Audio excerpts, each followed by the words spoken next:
Welcome back to Poland Daily History, where we're looking at Poland's geopolitical situation.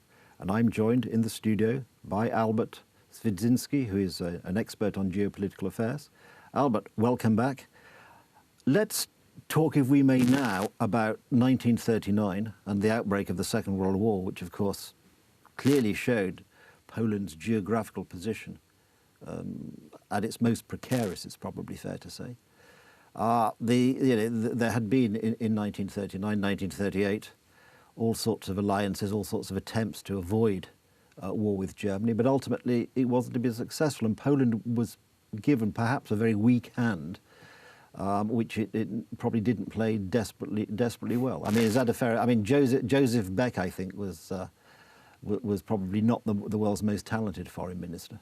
I would absolutely agree. I wouldn't put it better myself. We were dealt a weak hand and we played it catastrophically poorly, which is very obvious if you look at the history, at how the September campaign went, how the Second World War went, and what happened to Poland after that.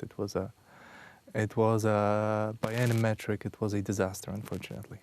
And I think, obviously we hear here in Poland, 1st of September 1939, Poland first to fight.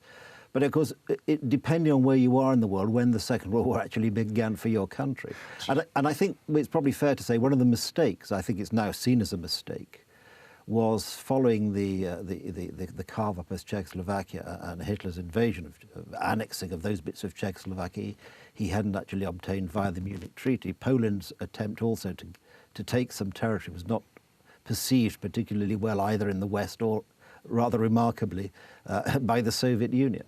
Absolutely. I mean, when it comes to when the Second World War started, it was, some say it was a long truce because the underlying issues there and the position of Germany that was very much weakened after the Treaty of Versailles made it in a way unavoidable that they were going to have some extra time following the First World War, and then you look at 1936 and the beginning of the Spanish Civil War, and there was also some distinctive qualities. So indeed, and I think it's worth pointing out the Spanish Civil War, I think, by both the Soviet Union and Nazi Germany, rather cynically, was a way of testing their weapons, a way of sort of testing how ready they were to fight. Absolutely.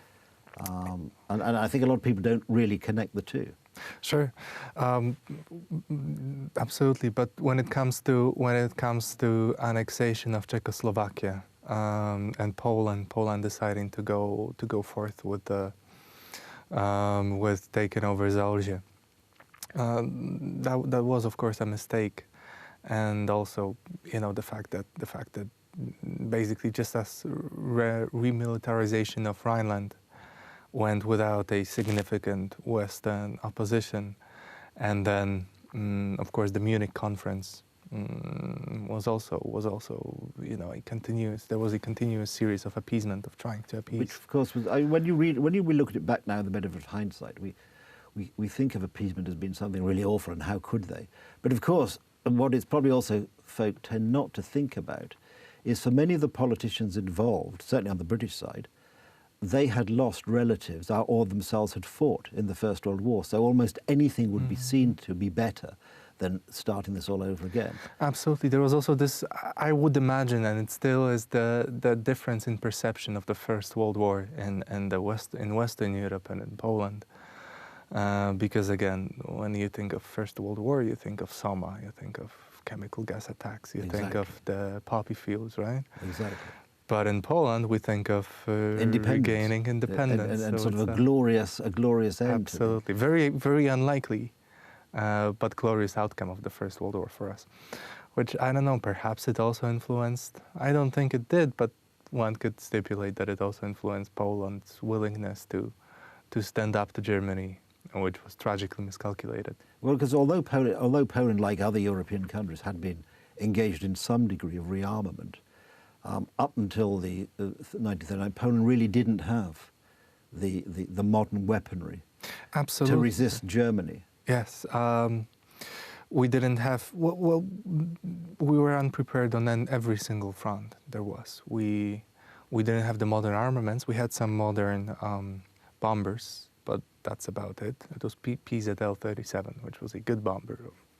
We're all led to believe that it was a good bomber, but we had very little in ways of modern armor. We didn't have really any fortifications in Western Europe, on western borders of Poland. Polish state was preparing for a war in the east, so we invested heavily in fortifications to our eastern border, but not to the west, and being especially that the borders were closer to the Vistula River line than they are today. Poland's strategic position vis-a-vis Germany was extremely difficult in the first place, because also we had East Prussia up north, and after 1938 we also had German troops stationed in Czechoslovakia.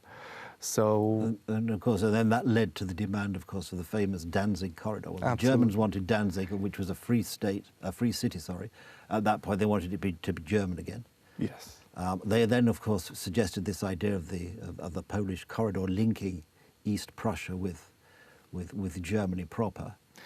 Yes. And I suppose, in a funny sort of way, it must have dawned even on Beck at that point that what had been, sauce for the goose is sauce for the gander. So Germany taking or acquiescing or taking parts of Czechoslovakia, from the German point of view, it was no different, asking for and then taking essentially parts of Poland.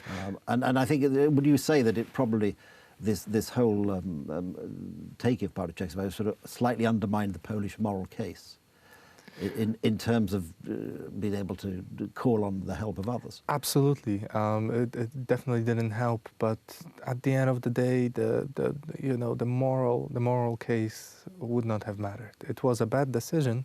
I mean, originally I don't want to whitewash Poland here. No, originally, those regions in Zalesye, they were supposed to be subject to a plebiscite, to a popular vote, but that didn't happen. The Czechoslovaks managed to skim through that, avoid that outcome, which doesn't change the fact that we basically invaded a sovereign state. Which makes it harder to cry foul when a sovereign state invades you. Sure. Especially, I mean, it probably came as a nasty surprise, of course, although, Poland, again, as we spoke earlier, in this very difficult geopolitical position, the German border very close to Warsaw, the eastern border much further away, and of course, probably it wasn't taken into account the sort of development of the eastern border in terms of major roads and highways meant it would be much harder for an invasion to come that way anyway. That is, well, this is a thing that still is visible in Poland. That is the infrastructure. How was infrastructure developed during the partition, during the partitions of Poland? And you could clearly see that in all three partitioned areas of Poland, the transport infrastructure, for example, was set up in a way to best serve the capitals of the states that occupied them. That's super. That's probably getting us into another subject, but certainly in terms of the immediate outbreak of the Second War and the reasons. Thank you, Albert, for discussing that. Thank you. Thank you.